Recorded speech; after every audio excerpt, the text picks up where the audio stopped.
कहानी बरसात में गरीब का घर। प्रस्तावना।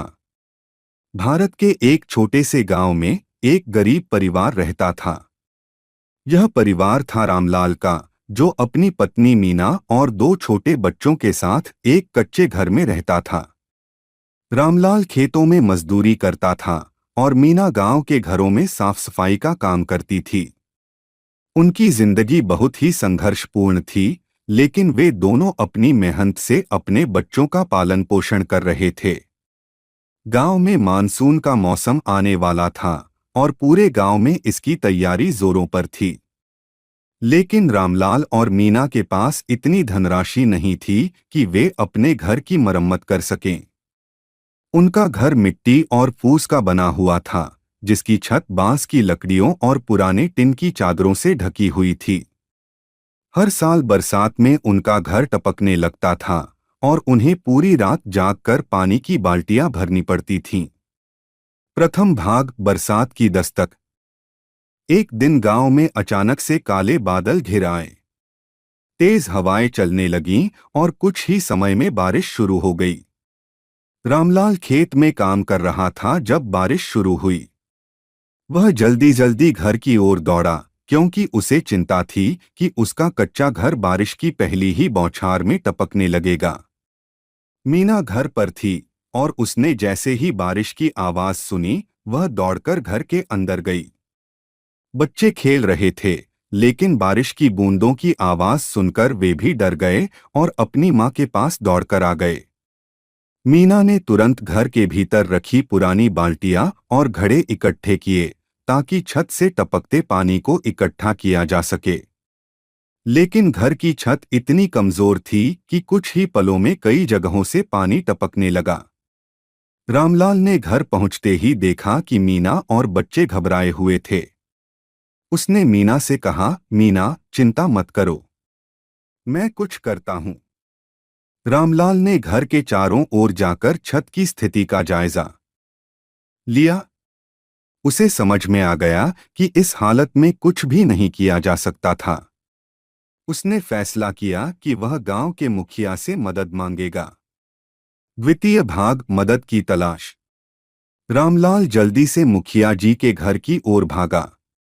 गांव के मुखिया हरिप्रसाद जी एक सम्मानित व्यक्ति थे और गांव के सभी लोगों की मदद करने के लिए जाने जाते थे। जब रामलाल वहां पहुंचा तो वह बारिश में पूरी तरह भीग चुका था। मुखिया जी ने रामलाल को देखकर कहा, अरे रामलाल, तुम इस बारिश में यहाँ कैसे? क्या बात है?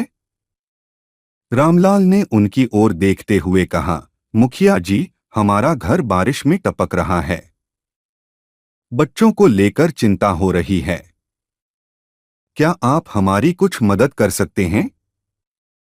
हरिप्रसाद जी ने गंभीरता से रामलाल की बात सुनी और फिर बोले, रामलाल, तुम्हारी समस्या समझ सकता हूं, लेकिन इस समय पूरे गांव में ही पानी की समस्या है। फिर भी मैं कोशिश करूंगा कि तुम्हारे लिए कुछ इंतजाम कर सकूं। तुम वापस जाओ, मैं कुछ लोगों को भेजता हूं। रामलाल ने मुखिया जी का धन्यवाद किया और घर की ओर लौट चला।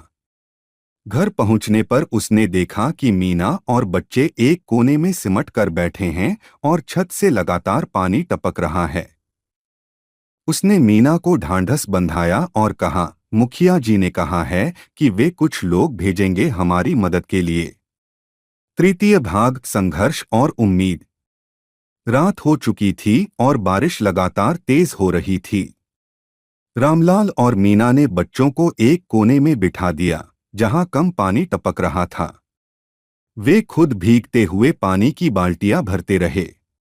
उन्हें रात भर नींद नहीं आई, क्योंकि छत से टपकते पानी और बच्चों की चिंता ने उन्हें जगा कर रखा था। अगले दिन सुबह गांव के कुछ लोग रामलाल के घर आए। मुखिया जी ने उन्हें भेजा था ताकि वे रामलाल के घर की छत को अस्थायी रूप से ठीक कर सकें। उन्होंने छत पर टिन की कुछ नई चादरें लगाईं और लकड़ियों को भी सही किया। रामलाल और मीना ने उन सभी लोगों का आभार व्यक्त किया। गांव वालों ने कहा, रामलाल, यह अस्थायी समाधान है। बारिश रुकने के बाद तुम्हें अपने घर की मरम्मत करनी होगी। रामलाल ने सहमति में सिर हिलाया और उन्हें धन्यवाद दिया। चतुर्थ भाग, गांव की एकजुटता। जैसे जैसे दिन बीतते गए, बारिश और भी तेज होती गई। गांव के कई और घर भी बारिश से प्रभावित हो रहे थे।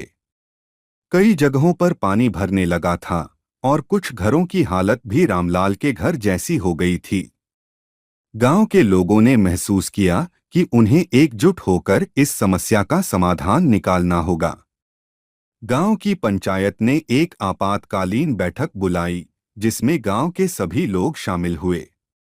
वहां उन्होंने यह निर्णय लिया कि वे सभी मिलकर अपने अपने घरों की मरम्मत करेंगे और जिनके पास संसाधन कम हैं, उनकी मदद करेंगे। रामलाल और मीना भी इस बैठक में शामिल थे। उन्हें देखकर गांव वालों ने कहा, रामलाल, तुम हमारी मदद के लिए हमेशा आगे रहते हो। अब हमें तुम्हारी मदद करनी है। गांव के लोग मिलकर रामलाल के घर आए और उसकी छत की मरम्मत में मदद की। उन्होंने गांव के अन्य कमजोर घरों की भी मरम्मत की। सभी लोग मिलकर एक दूसरे का साथ दे रहे थे और इस मुश्किल घड़ी में एकजुटता की मिसाल पेश कर रहे थे।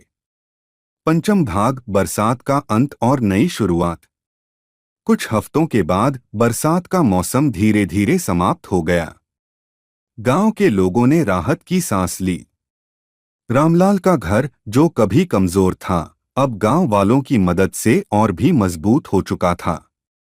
रामलाल और मीना ने महसूस किया कि कठिनाइयों में गांव के लोग कितनी एकता और भाईचारे के साथ रहते हैं। बरसात के बाद गांव के लोगों ने एक उत्सव का आयोजन किया।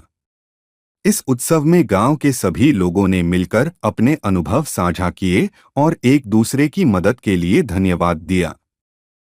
रामलाल ने भी अपने अनुभव साझा किए और कहा, हम गरीब जरूर हैं, लेकिन हमारे पास जो गांव के लोगों का साथ है, वह किसी धन दौलत से कम नहीं है। मीना ने भी गांव की महिलाओं का आभार व्यक्त किया, जिन्होंने बारिश के दौरान उसके परिवार की मदद की थी। गांव के मुखिया हरिप्रसाद जी ने कहा, यह बरसात हमें सिखाती है कि जब हम एकजुट होते हैं तो हम किसी भी मुसीबत का सामना कर सकते हैं। हम सभी को मिलकर एक दूसरे की मदद करनी चाहिए। समापन, कहानी का संदेश। रामलाल और मीना का घर अब पहले से ज्यादा मजबूत था और उनके दिलों में गांव वालों के प्रति अपार कृतज्ञता थी। इस बरसात ने उन्हें सिखाया कि जीवन में मुश्किलें आती हैं, लेकिन जब हम एक दूसरे का साथ देते हैं और मिलकर काम करते हैं, तो हम किसी भी कठिनाई को पार कर सकते हैं। यह कहानी इस बात का प्रमाण है कि गरीबी और कठिनाइयां इंसान को कमजोर नहीं बनाती, बल्कि उन्हें और मजबूत और एकजुट बनाती हैं। जब तक हम एक दूसरे का साथ देते हैं और एक दूसरे की मदद के लिए खड़े रहते हैं, तब तक कोई भी मुसीबत हमें हरा नहीं सकती। बरसात में गरीब का घर कमजोर हो सकता है, लेकिन उस घर के अंदर रहने वाले लोग मजबूत होते हैं, जो एक दूसरे का साथ देने के लिए हमेशा तैयार रहते हैं। यही जीवन का असली सार है, साथ, सहयोग और एकजुटता।